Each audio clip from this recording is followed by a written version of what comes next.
So it's a great pleasure and privilege to have a chance to talk to Paul Rabinow, who is going to give the Fraser Lecture this afternoon in Cambridge. Paul, I always start by asking where and when people are born, so that's the first question. 1944, I was actually born on an army base in Florida. My father was in the U.S. Army at the time, but I was raised in New York City. The end of the war, apparently my first word, my parents thought had a southern accent, and since they detested the American South at that point, they sent my mother back to New York, and the rest of my youth and upbringing was in New York. So I'm definitely a New Yorker. New Yorker. By identification. Right. The people like to, I mean, as anthropologists we know how important our ancestry is, and people like to sometimes talk about, usually back to their grandparents, or earlier if you, sometimes they go back to the Anglo-Saxons, but not usually. Did you know your grandparents, or? No, I didn't. I'm very definitely one of those cosmopolitan New York Jews, cut off and significant, 100% deeply identified as a non-religious Jew, but cut off as perhaps more Americans are from the past. My grandparents emigrated from the various parts of the Russian Empire, and came to the States in actually 1890s or something of that, around that period. So in fact I didn't know them. I've heard some stories about them, but nothing in any great detail. So I know some of my parents' relatives. My father's family was in upstate New York, and my mother's family was in New York City, but didn't have any deep historical connections, and simultaneously have felt no great desire to do the roots thing on the one hand. On the other hand, feel very settled about my identity in that sense. And this has come up. Feel very settled or unsettled? Settled. Settled. Never had too many questions around that.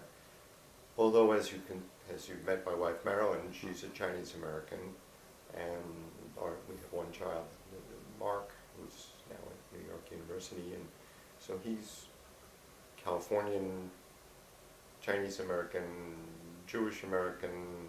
So some of this ancestral complexity comes up more with him than anything I've ever felt. So, and his maternal family and grandparents are in San Francisco, so he has actually more connection to the Chinese and Chinese American side than to the New York side, although he's now at the University in New York. So melting pot, as they say. Yes. So let's move down to your parents. How did their occupations or interests affect you? Yeah, very strongly. Both of my parents were psychoanalytically oriented social workers. My mother worked in various places, but basically was quite socially committed, although not very politically active in a direct way. And my father worked first for the Veterans Administration after the war, and then for an organization called the Jewish Child Care Association, which was again a sort of social welfare, homes for children, protective services, and the rest. So I had a very strong set of connections in intellectually, as it turned out later. One, I've never been interested in psychoanalysis, and not Do you have an antipathy to it? No, but I don't believe in it, and I've never, as a more rebellious adolescent, I thought that it didn't there was hypocrisy or what have you involved. In any case, it didn't seem the path forward. And the inward-looking depth analysis has, by itself, never been my interest. My parents were also very strongly anti-communist, leftists, but very strongly anti-communist. So I grew up with sort of foundation myths of, on the one hand, in our neighborhood, Sunnyside in Queens, which was a garden city, where Louis Mumford lived. Oh, yes. And actually Hildred Gertz grew up there as well. It was a mix of socialists and communists, but the communists being actually somewhat more in the social class than the other variety of socialists. So the two founding experiences, one before my birth, was the Hitler-Stalin Pact, in which the Daily Worker ceased publication, I'm told, for a week because they simply didn't know what the party line was about that. And my parents repeated this story to me any number of times about basically why they also didn't trust communists and the like. And the other experience was McCarthyism when I was quite a young man in the 1950s in New York. An atmosphere of fear, not personal fear, but a sort of general mood of fear. And then many of the, I'm told, communists moved out of the city as a protective move and actually moved to the suburbs, the wealthier suburbs, and became bourgeois to the hilt. So those are kind of, that's an essential part of my political formation, which I still adhere to. I've never been a Marxist, I've never been a communist, although I certainly consider myself in some unlocatable fashion on the left. And I suppose the other thing, which is that my parents were also simultaneously completely Jewish identified, not religious, I didn't have a bar mitzvah, and anti-Zionist. So a very mixed combination of strong standards and attachments, but not connected to big movements and the like. So maybe New York City is the core of that. And I've challenged many things in my life, but that still stands with me. I would characterize my opinions today as still largely in that vein. Two things that occurred to me as you were talking. One is, if they were anti-communist, what was their view of the McCarthy trials? They might have had some sympathy with McCarthy or not. No, absolutely not. And this is, I think, one of the roots of, perhaps to a degree, why I became an anthropologist. That's what we want. Yeah. No, I was brought up that to believe very strongly that America was simultaneously probably the best place in the world to be for a Jew, but also not very trustworthy and not very safe. And so I was of America, but not fully American. And the experience in the South, when my father was in the Army, of absolute blatant racism, which was, of course, everywhere in the United States at that point, but certainly in the South. And then he was an officer, and in Kansas, at one point, they lived off base, and in the house of a woman who was a very blatant anti-Semite, since there was no other place to live, they never broached it with her until they left. And she had never met a Jew, and that was the kind of what we're seeing so much of today, again in America, strange hatreds based on not based on personal experience of any sort. So the sort of dépaysement, I think, which I was raised with and which I accepted, I think is certainly one of the strong roots of how I became and why I became an anthropologist, and why I continue in many ways to identify with being an anthropologist, even if my anthropology is a bit unorthodox in its own way. But I think personally and existentially that's the connection to me, that I'm a citizen of the world, but don't totally really belong anywhere, full fashion. I mean, frankly, the only places I feel at home are New York and Paris, even though I've lived in California for 30 years. I like California, but it's not the same rootedness. I did an interview with Simon Schaffer, who described himself in much of the same way as you, though I think he did have a bar mitzvah, but he described himself as a totally secular Jew, who accepted that Judaism was very important to him, but he didn't subscribe to any of the religious tenets. But he described himself also very interestingly as someone who was both a participant and very much an observer. In other words, he was always outside from his infancy. He'd realized he wasn't really one of the club. Yes. He was an outsider and an insider. He was perfectly at home and relaxed like you, but he always felt at any moment that he was watching from the outside things going on. Yes. I agree with that, although in New York City, since there were so many Jews, and there were so many other kids in many ways like me, I didn't feel like many of friends who grew up in other settings that I was isolated. So I went to Stuyvesant High School, which is a public high school for science and math. What age was that? In the late 50s. And you were how old? 15, 16, 17. Yeah. And there was citywide competition for there are two of these in New York City, and it's still there, and many Nobel Prizes have come from Stuyvesant. At the time it was 90-some-odd% Jewish. Now it's Asian and Jewish and everything else. So I was always with several of my friends from the neighborhood, and I still know that most of the people I grew up with, which is very unusual in America.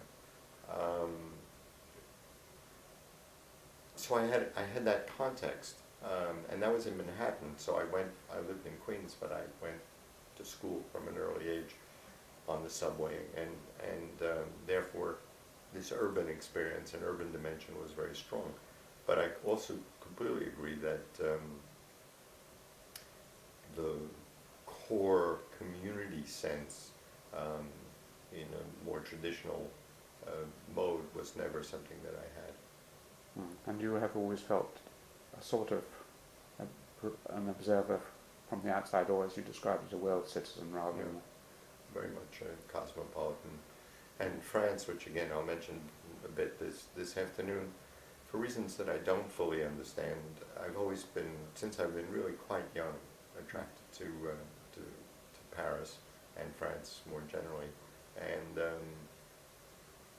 it's formed a kind of alter part of my life. When I speak French and something changes, I'm very comfortable in it. And so that's also offered as a sort of second home, although I'm clearly an outsider there, and I've always felt that I was an American in Paris, which is, even though not very typically American in many ways, was an excellent place to be. So maybe I mentioned during the Vietnam War, I certainly was not going to serve in the United States Army, and there was still deferments for people who were in the university, and I was at the very edge of the time, and also I got my PhD when I was very young. So it was very touch and go, and I considered leaving the United States at that point, and because I was not, certainly wasn't going into the army, and civil disobedience in jail didn't appeal to me, and Canada didn't appeal to me. So I considered France on the one hand, or, strangely enough, Nuri Alman made discrete inquiries with Leach. I don't know whether any of this is not discreet or not. And Well, it's very discreet. I mean, speak. Say if it. so, this doesn't bother me, but No, should it not be? at all. Go on. I'll leave that to you. In any case, the response was a quiet, well, if need be, we'll do something. This was an appointment here in Cambridge. Not necessarily an appointment, but a refuge. Yep. In other words, if it came to it, that this is where I would have gone. But fortunately, things, or unfortunately, I don't know, but life worked out. From our point of view, yes. Yeah, and the final deferment came through, and I stayed in the States. So, that being said, my attachments have still continued to be to France, or rather more than anywhere else. Well, everything you say is so interesting that things spring out of it. Two things. One is, you say you're going to sort of meditate a bit about France this afternoon, but in case you don't cover it fully, I mean, you must have thought a lot about why it is that you find France a second home. Yes. It's a combination of philosophic, intellectual connections, which in the 1950s and 60s were very, very distinctive and strong, and without a comparable set of traditions either in the States or in England. Combination of people like Sartre and Merleau-Ponty, a form of thought which was existentially committed but very, very rich and complicated conceptually and connected to political concerns and debates, as well as people like Jean Lacouture and some of the very high journalists for Le Monde who had a view of the world that I found very compelling and very broad and in connection, and made places like Vietnam and Cambodia and Algeria and Morocco very real and present to me. And then a certain form of sociability and conversation and elegance in Paris, which I always felt comfortable with, and a sensual life, of course, but it wasn't coming from a repressed existence. I mean, New York was New York. But there was an added style, an added sort of unashamed intellectuality and talk and way of modes of relating to each other that I always felt comfortable with and still do today. I mean, 2 days ago in Paris, it's just wonderful. I mean, I just feel very, very comfortable with that. So this is part of this alienation, if you will. There's a very nice title by a book called Le Juif Imaginaire, which is by Alan Finkielkraut a long time ago, in which he said his generation had really the best of both worlds. They had all the privileges of people, of the imagery of the Second World War, and therefore some privileged status of some sort, but never had suffered 1 second. And I feel myself a bit in that situation as well.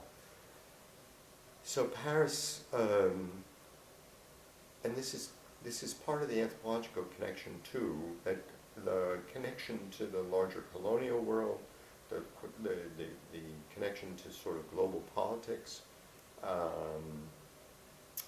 the connection to literature, to cinema, was present unabashedly in France in a way that it really wasn't in the United States. Beyond that, I'm sure there are other reasons, but beyond that, I don't really know, except that I've always been comfortable there. And my French is very mixed, but as Bourdieu said to me once, Paul, you speak completely fluent French and you make thousands of mistakes. And I've never had any, this happened again 2 or 3 days ago. People understand my French because I know what's going on with them. Again, a very anthropological sort of dimension to thing. And people ask me for directions in Paris, which is always, I don't look French, I'm not French, etc. So, but it's an important part of my life, for sure. And we raised our son bilingual. There's a bilingual school in Berkeley, and then he went to a French school in Paris for a year and a half. And Marilyn speaks better French than I do, and so it's just an important part of my life.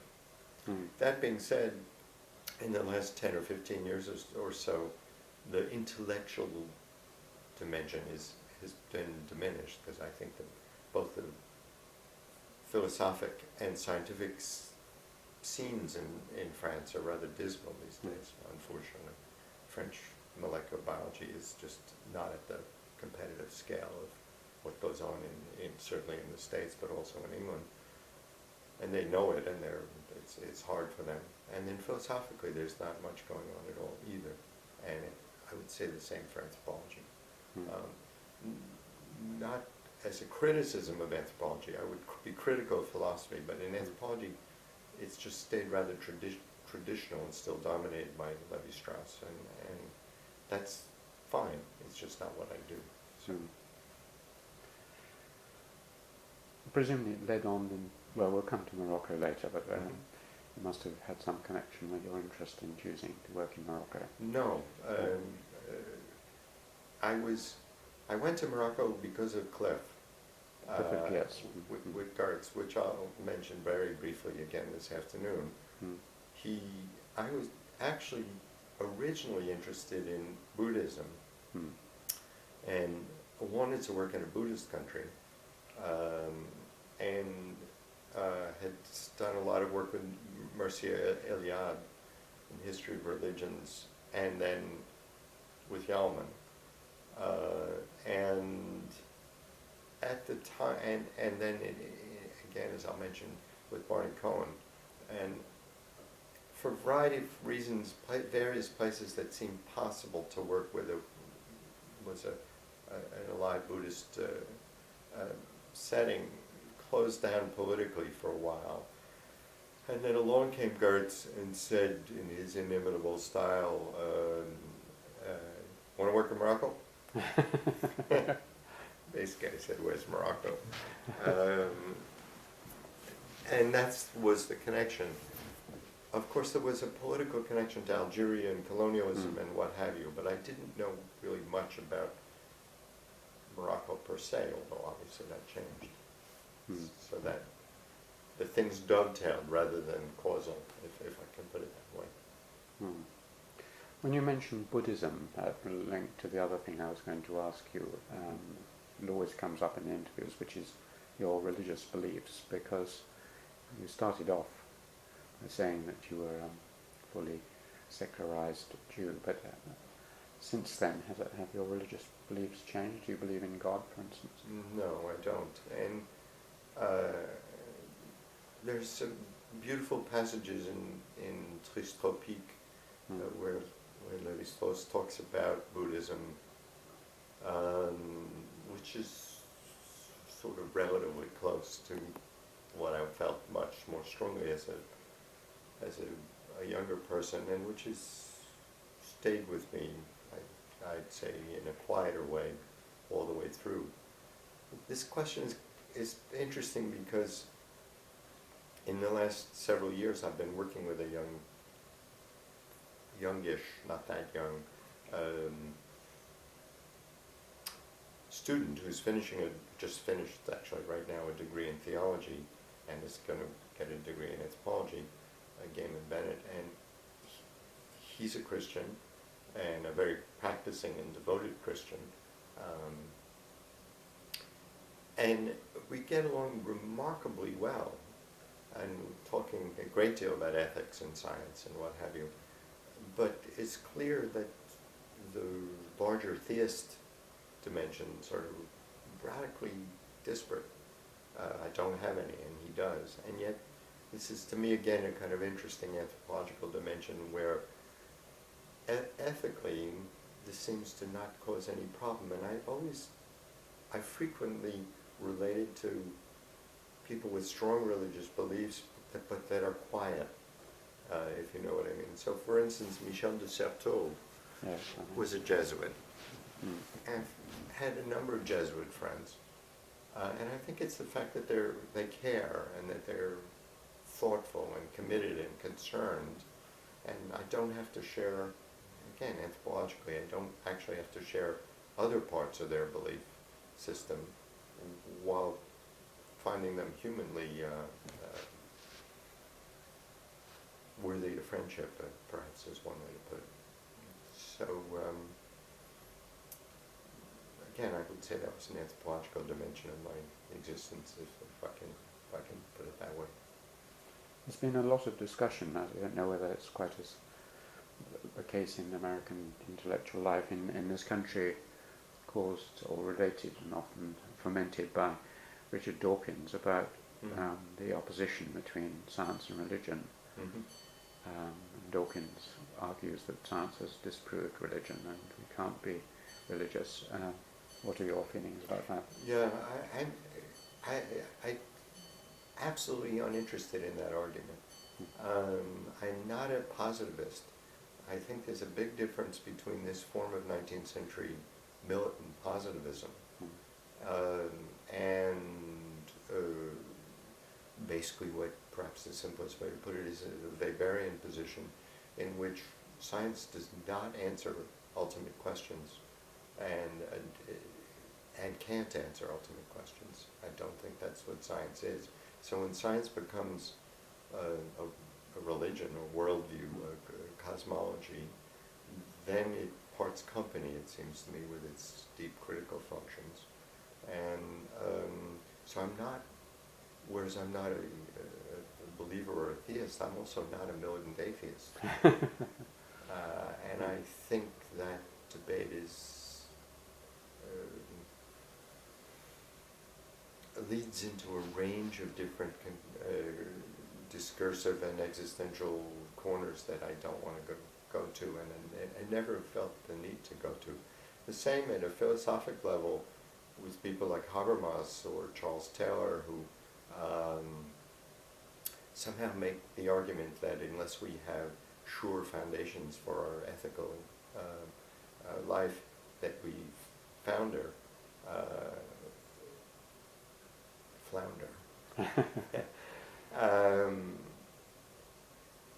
Which has always seemed to me counter-empirical and simply wrong.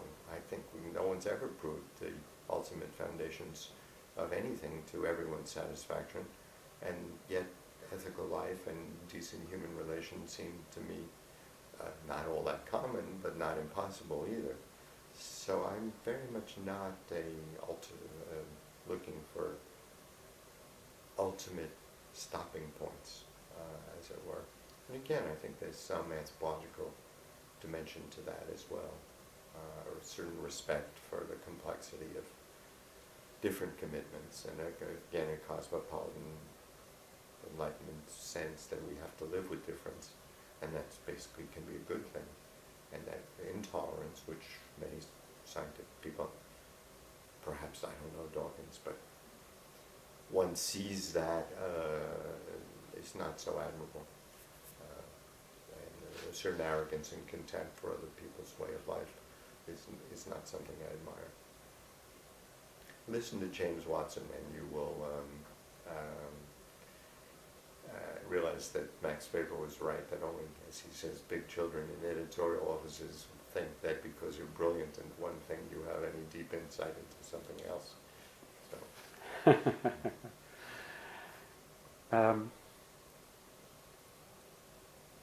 Let's go back to the chronology of it. You, as a child, do you remember anything about your childhood and particularly what you were interested in and hobbies and so on?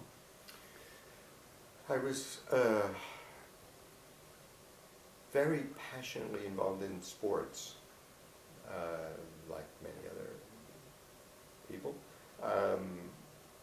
And strangely enough, though, hockey, roller hockey in New York. And again, this was a strange obsession because these were mainly Irish Catholics who played roller hockey.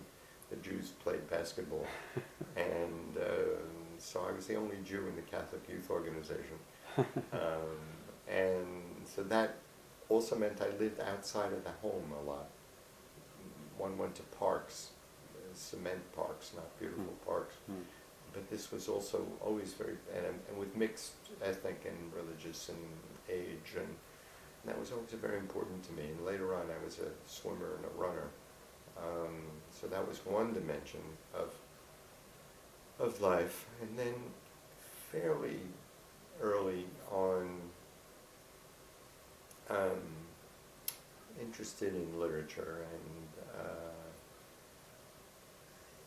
found mathematics easy when I was young, although eventually by high school I realized I was not actually any. I was in an honors math class at this high school and realized I was not any particularly great shakes at math compared to all these other young men. But curiosity, I liked the city, exploring the city. Is that the direction you're... Yes, yes. I mean, when I'm interviewing biologists and scientists, there's often some hobby of theirs, like collecting eggs or butterflies or messing around with meccano or gadgets, which basically, as you say, they grow up like that and they go on the rest of their lives. So it's sometimes there's a clue in something that in that first 5-10 years. But another thing. I think also school was easy and boring, and therefore there was always something outside of the institutions, and there were books in the house, and I read, and classical music has always been important to me. Yes, I was going to ask about music. Yeah, I couldn't live without Bach and other. It's an essential, absolutely essential part of my existence. Just Bach, or? No, but if I had to name the greatest person who ever lived sort of thing, it would certainly be Bach. But no, a whole range of music, but classical music, and including contemporary, some contemporary music. But this morning, for instance, I was listening to Rameau, and I find it deeply important and satisfying. There's some deep spiritual dimension to music, which is very important to me. Do you think it inspires your work in any obvious way? And do you work to music, or do you listen to music and then write? Again, I go back perhaps to Lévi-Strauss and Tristes-Tropiques, where he talks about wandering through Brazil or wherever it was, and Chopin, and on the one hand Wagner, on the other our tastes are rather different, but there's some sense that there is something that's not discursive that produces beauty and harmony. And I often do write with music. Now increasingly with the MP3 technology and what have you, you can carry around vast libraries of music. But I find it actually just spiritually, if that's the right word. I've been using that word lately because discovered somewhat different sense that Foucault has been gave to it, sort of in the Roman sense more than anything else, that it's sort of permissible to use it again. But it's great solace, I would say. It's a part of my life. I like other arts are important to me as well, but music would be the others are painting, architecture. Architecture for sure. More than painting. So music and architecture mainly. You've never played? Dance also. Modern dance. My wife and I go to a good deal of dance. I was obliged to play the clarinet, and like photography, it's good to know that one is not gifted at certain things and to recognize one's limits. So, no, I've never. I have no gifts, talents in that direction at all. You said that school was easy and boring, but was that the case all through your schooling? Were there any particular teachers who inspired you? High school, again, this great joy of a public high school. One of the things that has happened in the United States in the last few decades is this big separation between the private schools and the public schools, which you've had longer here, with the general decline in the public school system in America. It's almost obligatory, but that wasn't the case then. And high school, which was an all-boys high school, which made life also easier. And I had many good teachers in high school, and I really enjoyed learning. And there was no stigma to just being smart and enjoying things and learning and exciting, including good literature teachers. So that was a great takeoff point for me. And then the University of Chicago was just a vast expansion of learning, which I'll mention briefly this afternoon as well. My mother, of course, wanted me to stay in New York, and I met some people from the University of Chicago, and I knew instantly that I had to go to the University of Chicago, and it was absolutely the right decision. So Stuyvesant High School and then Chicago were, again, I think, I know they were deeply, deeply exciting and rewarding for me, but most people don't have that in any case. So many people don't have that, the joy of having encountered that from that form of learning. So I'm very grateful for both of those institutions. Was there anyone at Stuyvesant who you particularly wanted to remember or affected you in any way? Sometimes there's one or two teachers who... It was more a general mood. We had some old math teachers who, which was, particularly in that context, I was not at the top of that game, but there was something, and we were told, famous, boys, one of you is going to solve Fermat's theorem. I'm sure of it, and that was, that was considered the ultimate thing that human beings could do. It wasn't for me, and I did have some good literature teachers, but nobody spectacular individual. It was more a general sort of ambiance. At Chicago, there certainly were people. Well, tell me about Chicago. Well, again, I'll talk about this briefly this afternoon, but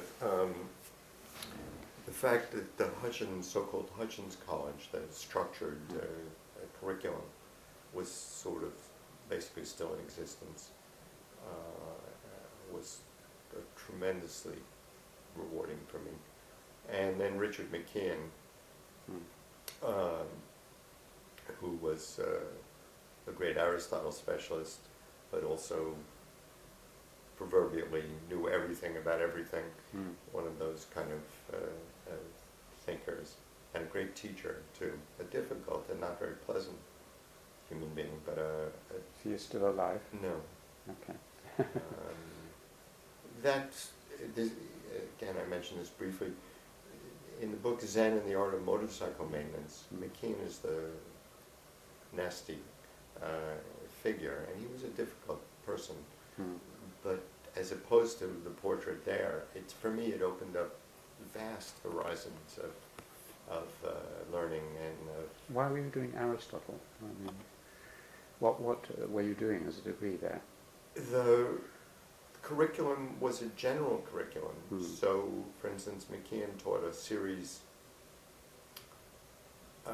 ideas and methods, one term of the physical sciences, one term of the social sciences, one term of the humanities. So Aristotle provided sort of distinctions to start of the different arts and sciences that were relevant in different domains. The other thing I probably should mention is you could take exams when you entered Chicago, and I placed out of all of the sciences and math. So I took a little bit more math, but I never actually took science in college. So this sort of return to molecular biology, which happened late in life, in a way came out of the blue, but in another way, I've never been afraid of science, and I always liked science. So it was a kind of belated return to some of the roots. But McKeon, again, the philosophy was neither analytic philosophy nor continental philosophy. It was a strange mix of sort of classically based but very large perspective on all thinking, which was very enabling and in fact still is. So McKeon was certainly the major intellectual influence on my life at that point, and in many ways still is. How do you spell his name? M-C-K-E-O-N, Richard. Or what we call McEwen, yes. His son, Michael McKeon, is now quite a well-known historian of the novel. And there was another son, Peter, who died unfortunately very young, who was also an extremely brilliant young man. Loved Beethoven. It wasn't, but as with many of these things, McKeon was not a nice person. And hence it was not in some ways like Foucault, was not a warm, fuzzy, tutoring kind of relationship, which in many ways was very freeing, because it wasn't personal in that way. And if you could flourish with that, which I think in many ways I did, I mean, Foucault was the other great influence. And both of them were very complicated men, and I seem comfortable with that. We'll introduce Foucault at the time when he first entered your life, shall we? Which is a little later, perhaps. Whether was there anyone else in Chicago? Were there any social scientists by that point, or not? Yes, a number of people. Nuri Alman sort of took me under his wing, as he tends to do. I've interviewed him as well in this room, so. He's remarkably the same. I haven't seen him in the last few years. It's amazingly the same. Anyway, he was sort of one of the extremely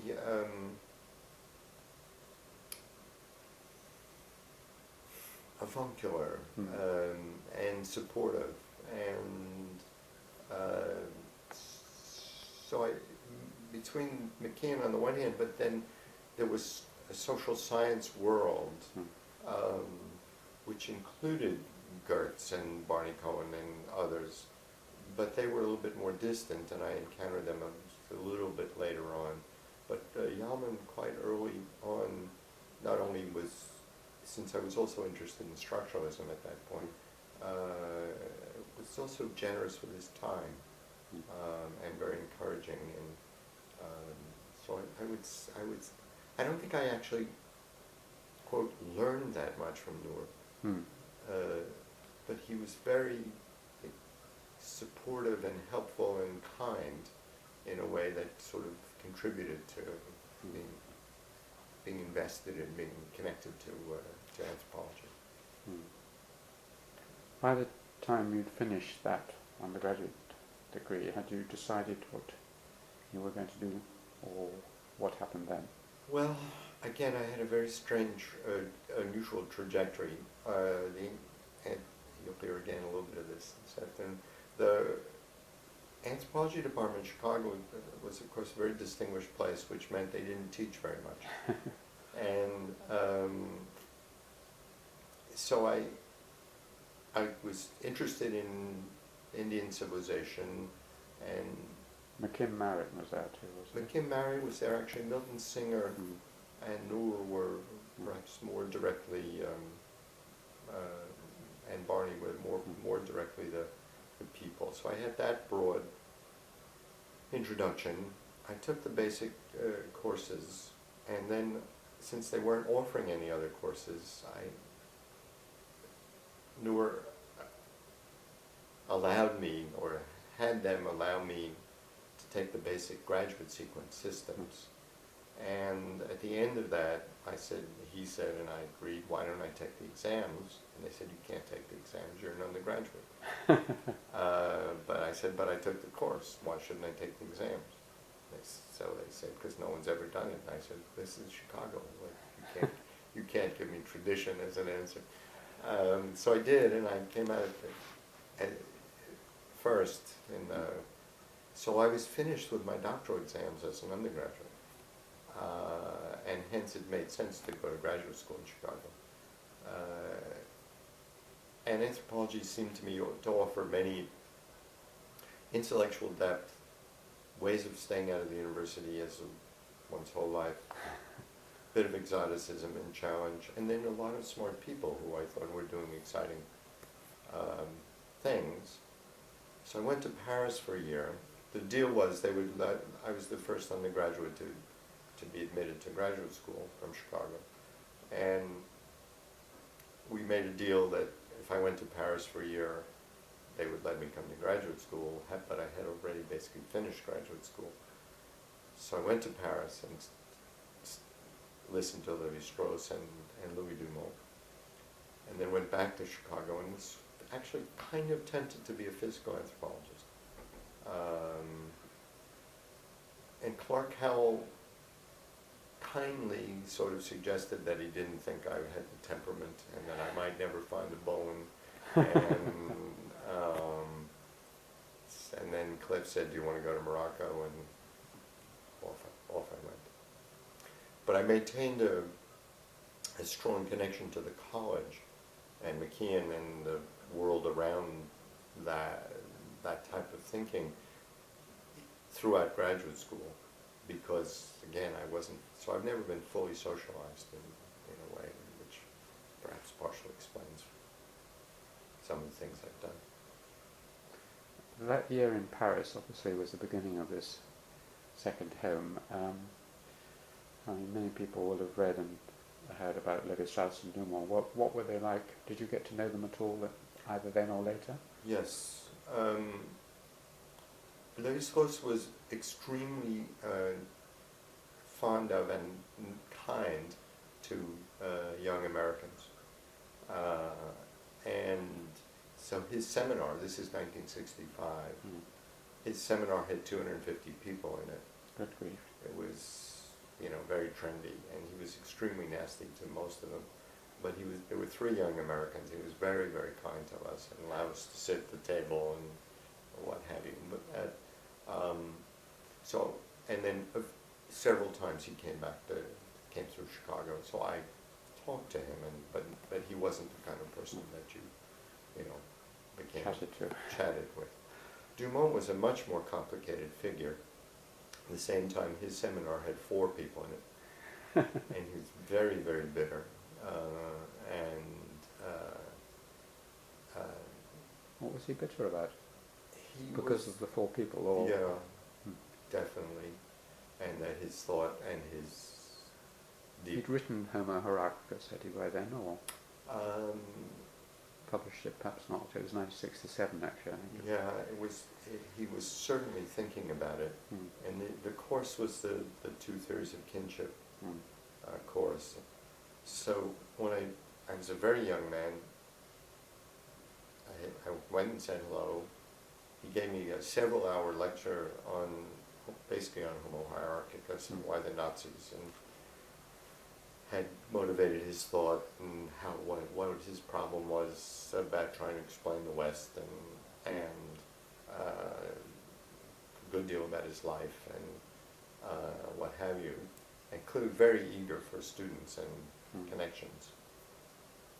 Unfortunately, the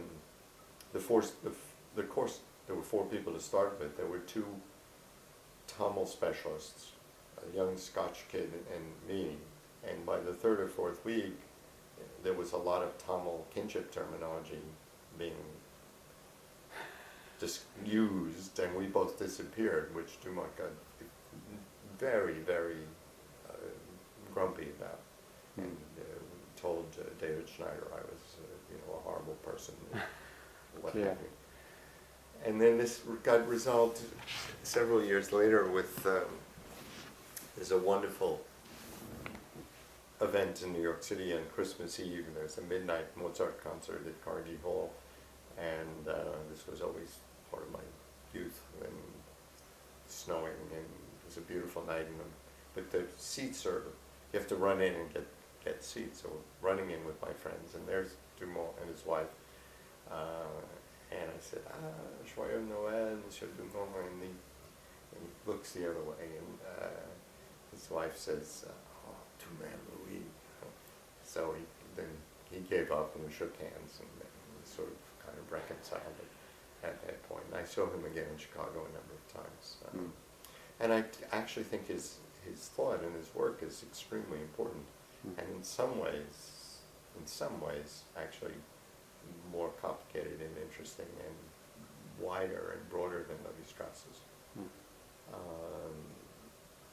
But humanly, he was a tough character, so I kind of stayed away.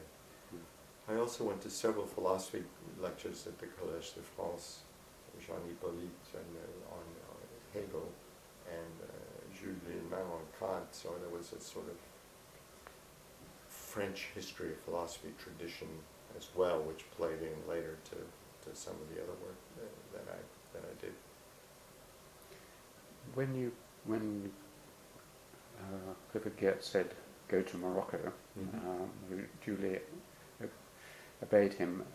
Tell me about that famous first moment of arriving in the field. In the field. Or the antecedents as well, if you want.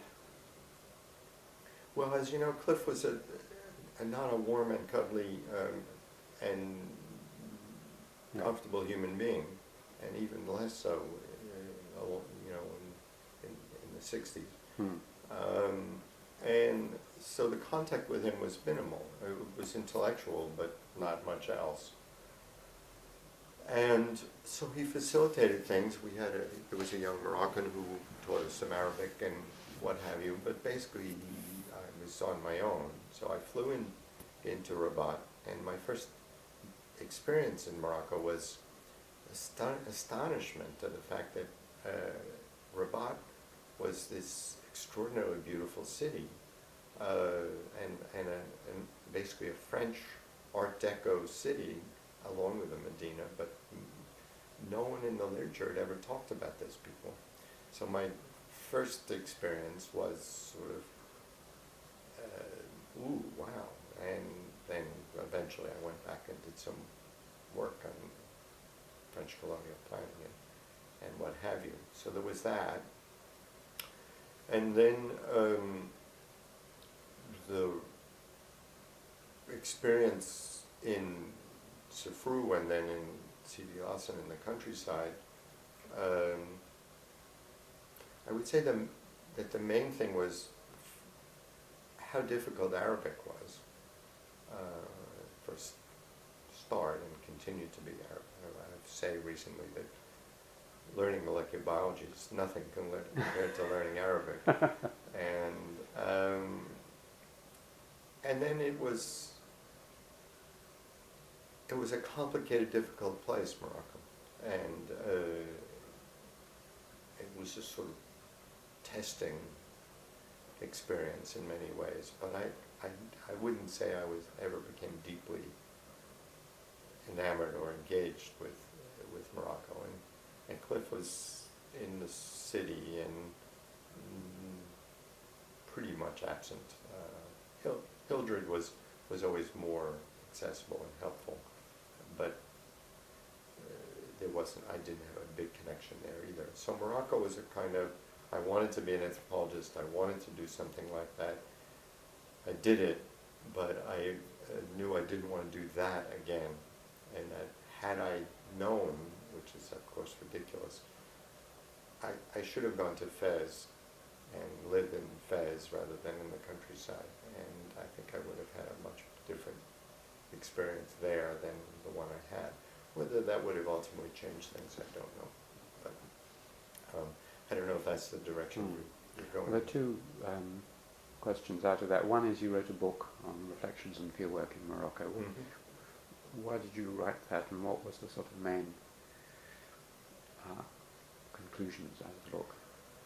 I wrote that because, partially because Tropique was there, and not that I was at that level of literary execution and style, but that was one of the reasons, or one of the vectors, which brought me into anthropology. And then the experience of fieldwork itself was troubling, confusing, and lonely, and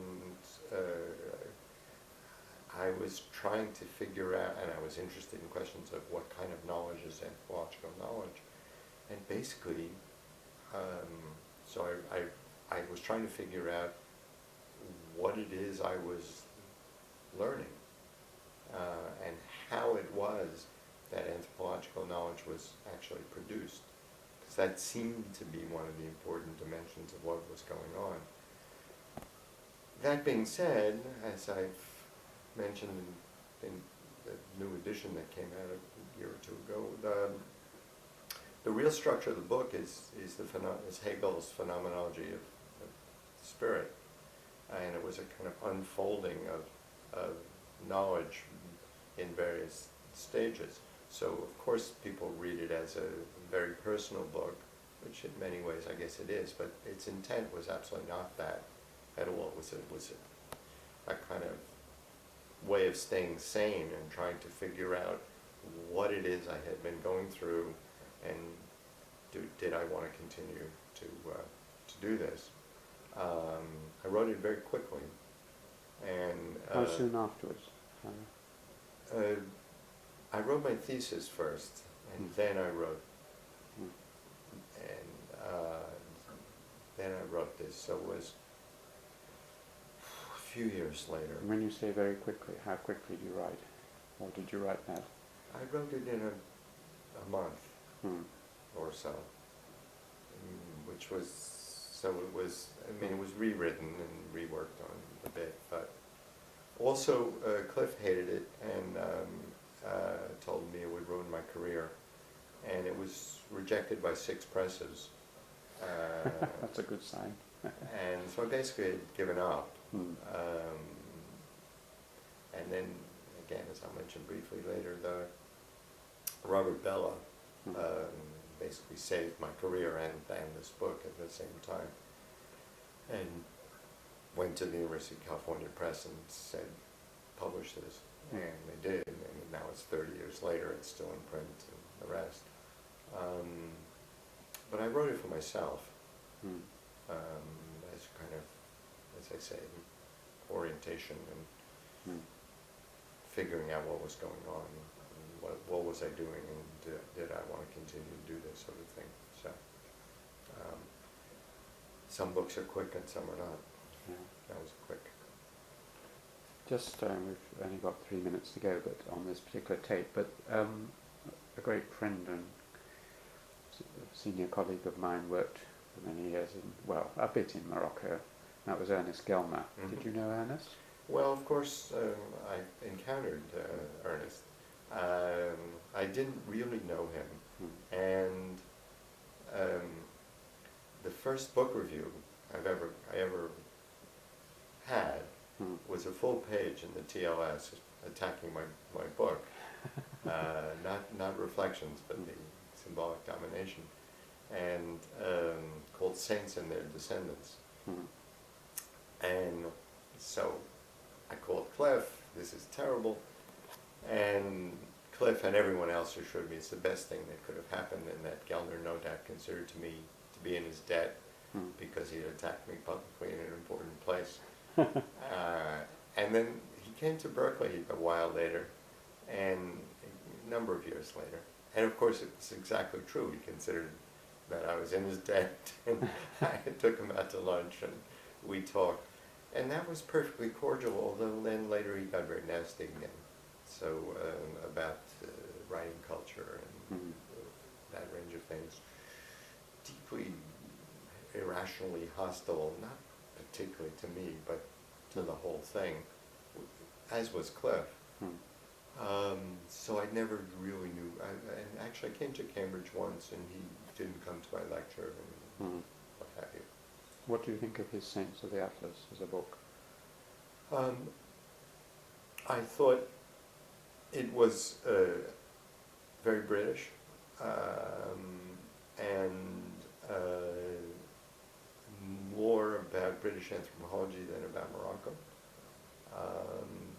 Jacques Berck and some of the other French anthropologists who had worked in some of those regions in detail had somewhat different views of how the tribes worked and what have you. So I thought, like a lot of good anthropology, it was a demonstration of a certain analytic tradition rather than ultimately being about Morocco.